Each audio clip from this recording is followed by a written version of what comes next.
The first victims.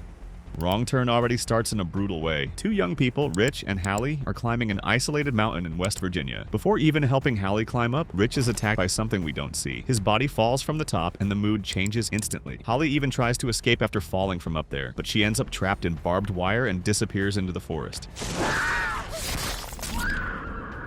The message is clear, this place is not tourist territory, it's hunting ground. The film cuts to Chris Flynn, a medical student who is an organized guy, has a sports car, and an important appointment. He is stuck in traffic right on the mountain highway and decides to take a shortcut. And this is where the film lives up to its title. He enters a dirt road called Bear Mountain Road. Before that, he passes by a rundown gas station run by a strange old man named Maynard who clearly knows more than he says. Classic horror red flag. If the local resident is weird, you turn back, but Chris decides to keep going. In the middle of the road, distracted by a dead deer, he crashes into a stopped Range Rover.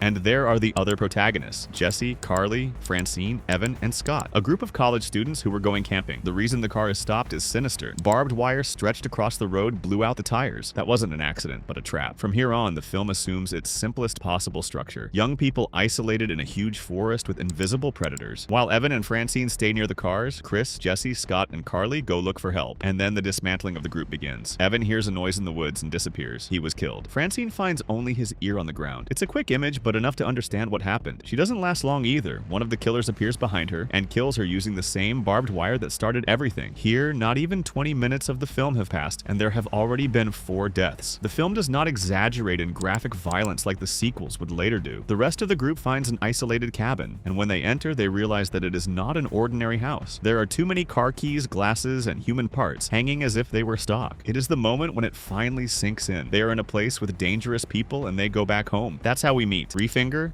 Sawtooth, and One Eye. 3 deformed men living isolated in the mountains and feeding on whoever crosses their path. Here comes an important curiosity. The production had the involvement of the legendary Stan Winston, master of special effects who worked on Jurassic Park and The Terminator. The design of the villains was based on real medical references to give a more plausible look to the deformities. And that makes a difference, because they don't look like caricatures, but like people who went very wrong. Hidden inside the cabin, the young people watch helplessly while the cannibals begin to dismember Francine's body to eat. They need to remain in absolute silence. Any noise is death. When the killers fall asleep, the group tries to escape, but like every good horror film, of course something goes wrong. A door makes noise, the villains wake up, and the chase into the forest begins. And here the film fully assumes its slasher identity. They discover a field full of destroyed cars, further proof that there have been many other victims. Scott attempts a distraction plan so that the others can get the killer's truck. Chris is shot in the leg, which makes everything even more desperate. Scott decides to keep running to draw the villains away. And then comes a death that carries emotional weight. Scott is hit by several arrows in the back while trying to escape and dies,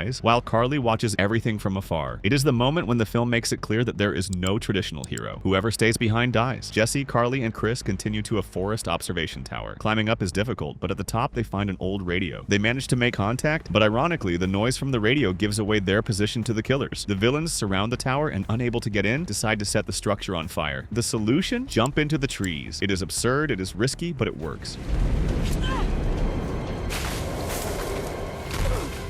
During this escape through the treetops, Carly falls behind. Three Finger reaches her and executes one of the most remembered deaths of the film. Her body falls through the trees. Here the film shows visual creativity. The scene mixes practical and digital effects in a surprising way for 2003. Now only Chris and Jesse remain. They manage to knock Three Finger down from a tree using a branch as an improvised catapult. It is not a definitive victory, but it buys time to escape. They hide behind a waterfall in a small cave. It is a rare moment of pause. There they talk about their dead friends and try to process what is happening. The film slows down a bit, but without losing tension. In the morning, of course, the villains find them. Chris is pushed down the mountain, Jesse is captured, and taken back to the cabin. It seems like the end. But Chris survives the fall, and like every protagonist, he decides to go back. On the way, he finds a police officer who had responded to the tower's call, but the reinforcement does not last long. Sawtooth kills the officer and takes the car. Chris hides and, in a sequence of almost absurd courage, grabs onto the underside of the patrol car to secretly return to the cabin. Inside the house, Jesse is tied to a bed, while the cannibals deal with the officer's body. It is the darkest point of the narrative, but Chris appears setting everything on fire. He throws a Molotov cocktail, crashes into the house with the car, and the final confrontation begins. Sawtooth is struck in the head by an arrow, and One Eye is left trapped after being run over. Three Finger returns to the fight, and nothing comes easy. He faces Chris in a brutal confrontation inside the burning cabin. After finally defeating him and making it out, Chris shoots a fuel canister, triggering an explosion that destroys the entire cabin.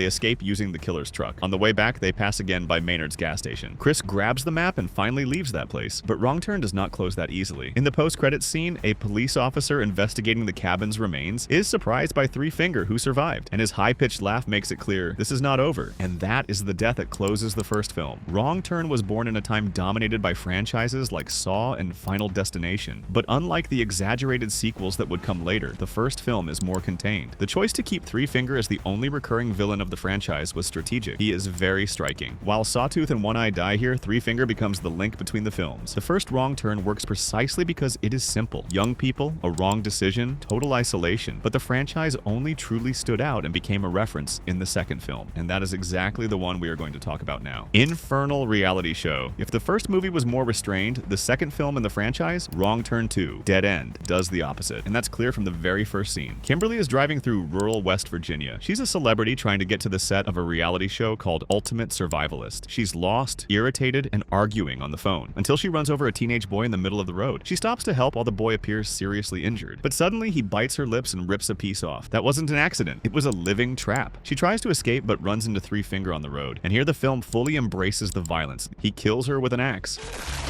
It's grotesque and extremely over the top, and it's exactly the kind of opening that makes it clear this sequel wants to be bigger than the original. Cut to the Ultimate Survivalist show, a post-apocalyptic themed reality show hosted by Colonel Dale Murphy, a former Marine. The contestants are quickly introduced. Amber, a war veteran and openly lesbian, Jake, a former football player whose career ended due to injury, Nina, an introspective artist, Jonesy, a foul-mouthed skater, Elena, a model looking for screen time, and Mara, the producer who joins the game to replace Kimberly. The reality show begins as a clear satire of Survivor, but the film doesn't waste time playing around with that. As the contestants explore the forest, the cannibals begin to act. Neil, a member of the technical crew, goes to urinate in the woods and is killed. Three Finger and Paw attack the crew and capture Dale. The game becomes real very quickly. Mara and Nina enter a cabin looking for a phone. Inside, they find something unexpected. Ma, the cannibal matriarch, giving birth to a deformed baby. It's an uncomfortable scene, but important. Joe Lynch makes a point of showing that they are not just a group of killers, but a functioning family within their own madness. The two are discovered, crawl underneath a house, and manage to escape into the forest. But Pa throws an axe that hits Mara in the head, and here the film subverts expectations. Mara looked like the final girl protagonist, and she dies halfway through the story. Away from the chaos, Elena is near the lake with M, the cameraman and Mara's boyfriend. They have an intimate scene pushed by his ambition for higher ratings, but everyone knows that in a horror movie that never works. After he leaves, Elena stays behind sunbathing. Sister, the cannibal daughter, emerges from the woods and attacks her. Dale, who had been captured, manages to free himself. He fights Three Finger, shoots him with a shotgun, and throws him into the lake. It looks like a victory, but we already know Three Finger never truly dies. Dale invades the cabin and finds the old gas station owner from the first film. He explains the origin of the mutations. He says chemicals dumped by an abandoned paper mill contaminated the water. The family, isolated and practicing inbreeding, became more deformed generation after generation. It's a simple explanation, almost thrown in, but enough to ground the chaos. The old man reveals he's part of the family and tries to kill Dale. The Colonel handles it in the most direct way possible. He shoves dynamite into the man's clothes and blows him up. It's one of the most absurd deaths in the franchise. On the other side of the forest, Amber and Jonesy find meat at an abandoned campsite and bring it back for the others to eat. Wants nothing to do with me. Only later does Nina return and tell them about the cannibals, and then they notice the tattoo on the leg they're eating. It's Kimberly's leg. They were practicing cannibalism without knowing it. The group tries to flee, but Nina gets separated and falls into a pit trap. Jake returns to help her, and they are chased by Sister armed with a rifle, jumping into the lake to escape. Amber and Jonesy continue together. They share a sincere moment where Jonesy apologizes for being a jerk, and for the first time, he feels human. Then Pa sets up an ambush. Jonesy gets caught in a suspended trap, and Amber tries to help. Both end up captured and killed with arrows.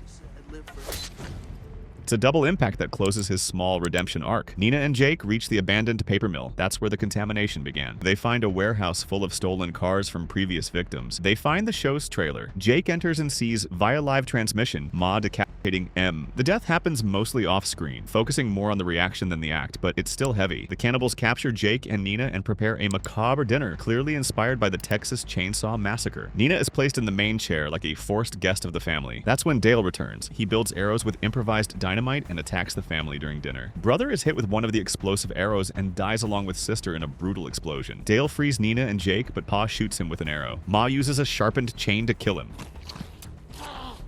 The colonel falls after basically doing all the dirty work. His death carries weight since he was the only truly prepared adult there. Jake is dragged into a room with a massive industrial grinder. Ma and Pa want revenge. Nina, who started the film insecure, decides to go back. She turns on the machine and pushes both of them into the grinder, and the mechanism does the rest. It's the most graphic climax in the franchise so far. The film ends with body parts being dumped into barrels. Nina and Jake escape in the Mustang. They leave the forest as the only survivors, but of course Three Finger is still alive. In the final scene, he takes care of the newborn baby, feeding it toxic waste and a finger. The deaths continue. In Wrong Turn 3, left for dead a few years after the reality show massacre from the second film, the franchise shifts focus. Out goes the sadistic competition tone. In comes a mix of prison movie and forest survival. The result is a chapter that tries to be more serious, but ends up marked by excessive walking through the woods and characters who seem to exist only to die. And here the third installment reduces the threat to two cannibals, Three Finger, already known in the series, and his nephew Three Toes. The idea is to put dangerous criminals and armed officers against predators who know every inch of the mountain. In practice, it becomes a survival game where almost no one is trustworthy. The opening already sets the tone. 4 college students, Alex, Sophie, Brent, and Trey, go rafting in rural West Virginia. And as everyone already knows, teenagers in the woods in a horror movie means something will go very wrong. The first death is quick. Sophie takes an arrow to the head. It's shocking and graphic. A clear attempt to prove that even with a smaller budget, gore remains the franchise's main attraction. Trey is next. Three Finger chases him through the forest with that strange laugh that has already become his trademark.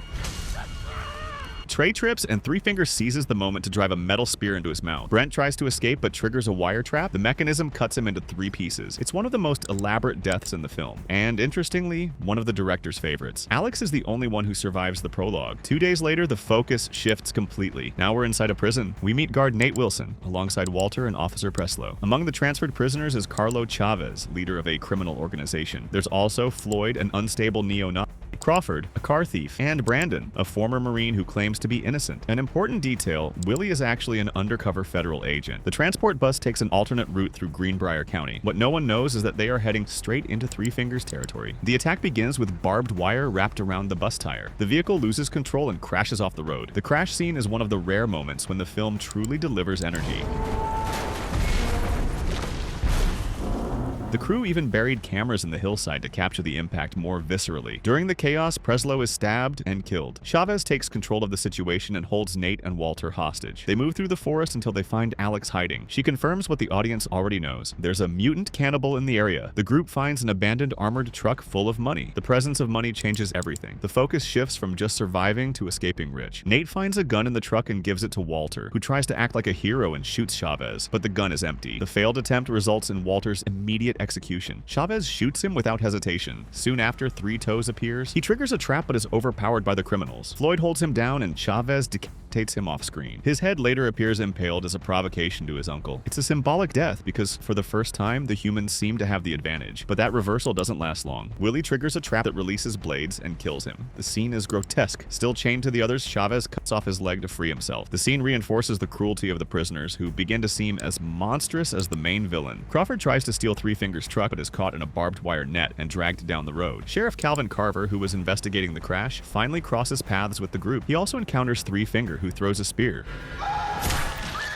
Floyd, previously beaten by Chavez, finds the hidden money and tries to flee with it. Three Finger appears and throws a Molotov cocktail. Floyd dies burned on the rocks. Interestingly, part of the scene was performed by the actor himself in a real controlled fire stunt. With the money burned, Chavez goes into a rage. He offers Alex to the cannibal as a distraction. This angers the others and Brandon knocks Chavez unconscious. Nate then decides to go back to rescue Alex. Alex wakes up inside the cannibal's cabin. There she finds Officer Ali Lan, who appeared at the beginning of the film in a few scenes, trapped in barbed wire, taking her last breaths before finally dying. Meanwhile, Chavez faces Three Finger in direct combat. The fight is intense. He almost wins, but is ultimately overpowered. Three Finger reacts, striking him in the stomach with a hook, and then hitting his back.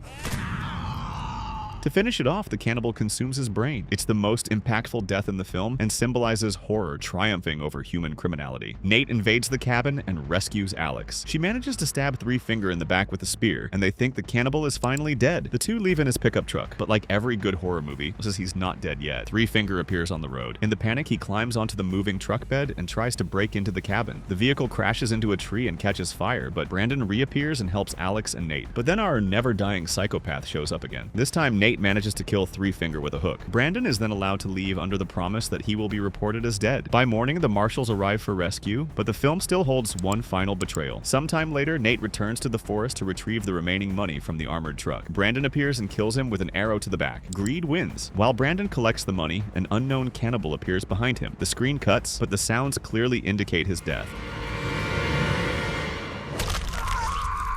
We've reached the end with the deaths from the first 3 films, and Three Finger is still alive. In the next video, the franchise changes direction, and the deaths become even more creative. See you then. But for part 2 to happen, comment if you really want that video and leave your like to help us out. See you soon.